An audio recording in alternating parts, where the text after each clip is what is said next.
Would being rich make life easier? Well, devout lotto ticket buyers and shooting star wishers the world over, they'll say yes. But if they think stacking up the Benjamins is an answer to a simpler, happier existence, they probably haven't heard of the Pope family. As ABC's Matt Gutman found, these millionaire heirs to the National Enquirer tabloid empire, they give a whole new meaning to the adage, more money, more problems. It's a high-profile, headline-grabbing family feud.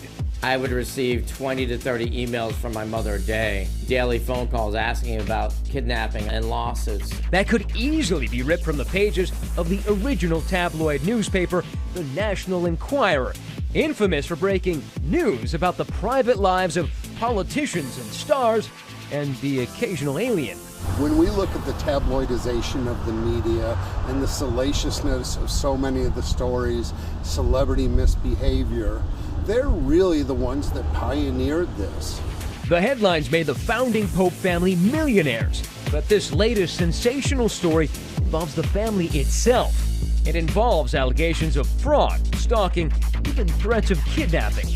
The duel pits this man, 45-year-old Paul Pope, the alleged playboy of Palm Beach, against his socialite mother, 79-year-old Lois Pope, who he claims has threatened to kidnap his kids.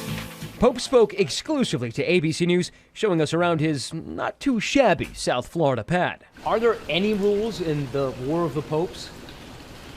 You know, apparently with my mother, there's none. Paul says it started when the elegant Grandma Pope demanded to take out a kidnapping and ransom policy for Paul's children. She said, well, I'm going to get a K&R policy, a kidnap and ransom policy. And she said the beneficiary is the kidnapper, the person that does the abduction. Let me get this straight. Somebody kidnaps your son, that is the person who gets the money for the policy. According to my mother, yes. He says he took it as a threat.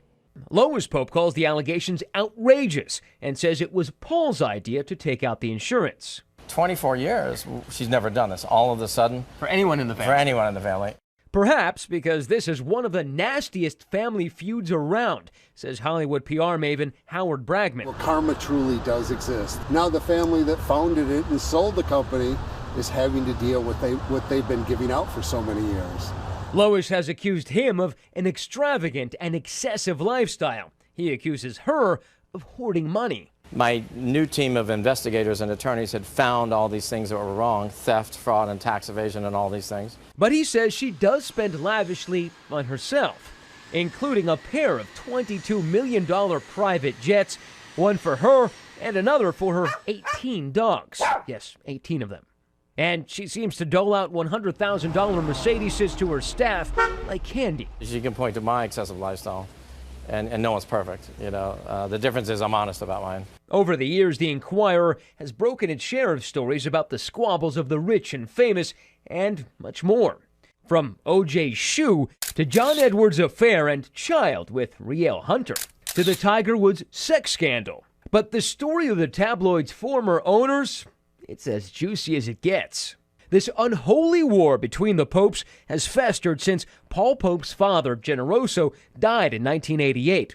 Generoso had built an empire stacking supermarket checkout racks with the National Enquirer and its steady diet of scandal and expose. Then, in 1989, the family sold the Enquirer for $412 million.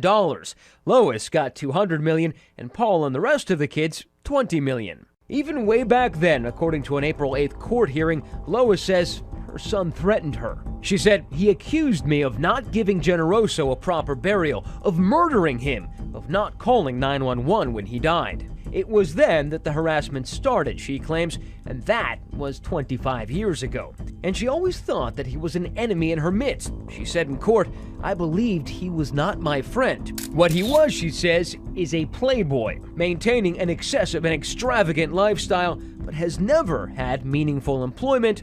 Still, he has authored 2 books. One of them, the unpublished Confessions of a Rich Kid from Hell. A kid his mom says she continues to bankroll today, giving him an alleged $12 million in recent years, not to mention a yacht. And there he goes, asking for nearly $5 million more since the start of this year. He denies asking for anything recently, but said she did give him a check recently. And how much was it? $4 million. I'd hush. That's not a nice amount of money. You know, but my life isn't about money. I can't be bought. It's just not my thing. And, you know. Did you give it back?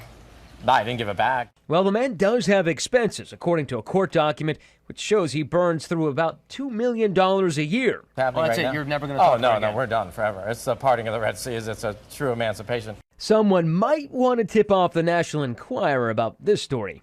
I'm Matt Gutman for Nightline in Highland Beach, Florida.